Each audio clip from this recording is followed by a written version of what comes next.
Menhir di Nagari Maik Kabupaten 50 Kota. Bukanlah sekedar batu biasa. Batu-batu itu menyimpan kisah peradaban.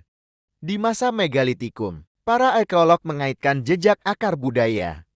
Di Minangkabau, Menhir di Maik bukanlah satu-satunya lokasi yang ditemukan di Sumatera Barat, tapi juga ditemukan di Kabupaten Tanah Datar, Kabupaten Agam dan Kabupaten Solok. Menurut penelitian para arkeolog, Menhir di Nagari Maik yang paling tua, Menhir di Nagari Maik diperkirakan telah berusia 2000 sampai 6000 tahun sebelum Masehi. Semua menhir itu menghadap ke Gunung Sago. Nagari Mahak disebut juga sebagai Nagari Seribu Menhir. Menhir pada umumnya ditemukan di daerah dataran tinggi. Ada juga di antaranya terdapat di dataran rendah, bahwa peradaban lebih dahulu di dataran tinggi.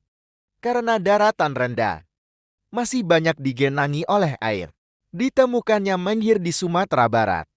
Itu salah satu bukti peradaban Megalitikum.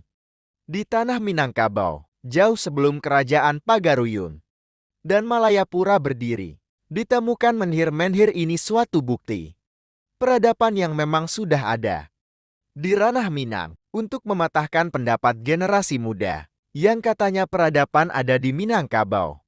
Setelah kerajaan Pagaruyung berdiri,